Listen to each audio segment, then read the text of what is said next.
नमस्कार मंडळी, मंगळवार मार्केटिंगच्या आजच्या एपिसोडमध्ये तुम्हा सगळ्यांचं स्वागत.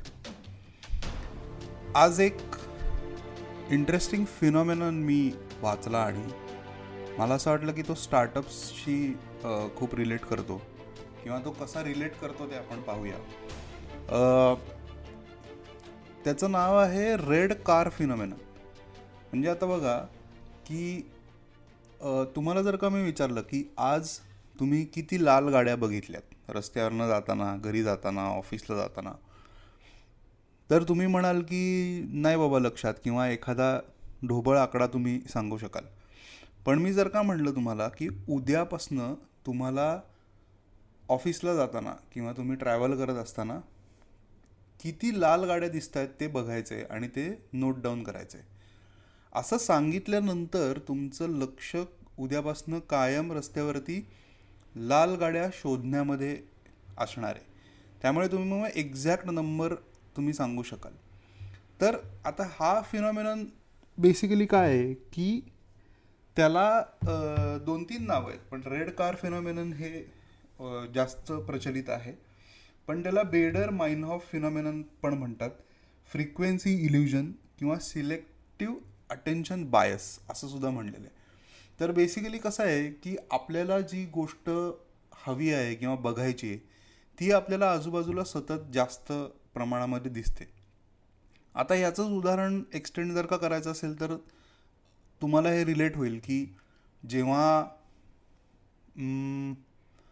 जेव्हा तुम्हाला एखादी नवीन गाडी घ्यायची असते किंवा एखादा बूट घ्यायचा असतो, फोन घ्यायचा असतो, त्यावेळेस तुम्हाला त्याच गोष्टी पटापटा रस्त्यावरती जास्त दिसायला लागतात. म्हणजे उदाहरणार्थ आयफोन घ्यायचा आहे तर प्रत्येकाकडे आयफोन आहे असं वाटायला लागतं, खूप जास्त आयफोन दिसायला लागतो.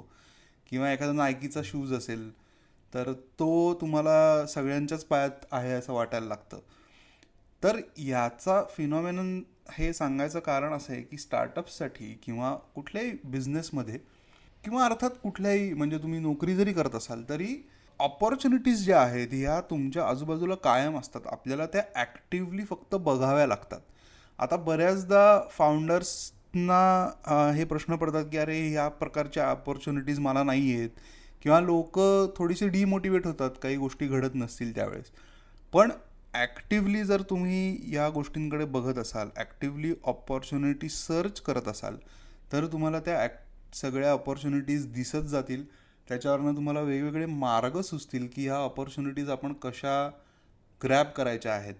सो स्टार्टअप फाउंडर्ससाठी एस्पेशली या सगळ्या ऑपॉर्च्युनिटीज ग्रॅब करणं, त्या वेगवेगळ्या वेळांमध्ये टेस्ट करणं असेल, किंवा या ऑपॉर्च्युनिटीज आपल्या स्टार्टअपसाठी किंवा आपल्या बिझनेससाठी कसा त्याचा उपयोग करता येईल याचा विचार असेल, हे ॲक्टिव्हली सतत करत राहणं, त्याचा ध्यास. म्हणजे त्याला एक छान गोष्ट आहे बघा आपल्याकडे की अर्जुनाचं लक्ष हे पोपटाच्या डोळ्याकडे असतं.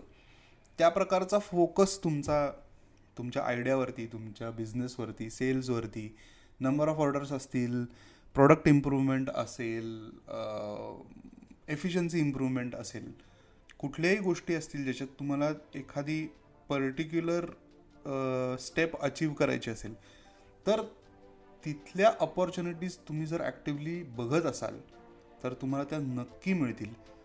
आणि मला नक्की कळवा की जेव्हा तुम्ही ऑपॉर्च्युनिटीज किंवा फोकसनी जेव्हा ऑपॉर्च्युनिटीज शोधताय त्यावेळेस तुम्हाला ऑपॉर्च्युनिटीज तिथे दिसत आहेत का, आणि त्याचा तुम्ही कसा फायदा करून घेताय तुमच्या स्टार्टअपसाठी. तर हा एक शॉर्ट एपिसोड होता. आय होप तुम्हाला हा आवडला असेल. तुम्ही मित्रांबरोबर शेअर करा. ज्या लोकांना असं वाटतं की ऑपॉर्च्युनिटीज नाही आहेत त्या लोकांबरोबर तुम्ही हा एपिसोड शेअर करा. आणि मंगळवार मार्केटिंगला तुम्ही फॉलो करा, रिव्ह्यूज लिहा, भरपूर लोकांपर्यंत शेअर करा. तर मंडळी, भेटूया आपण पुढच्या मंगळवारी. तोपर्यंत राम राम.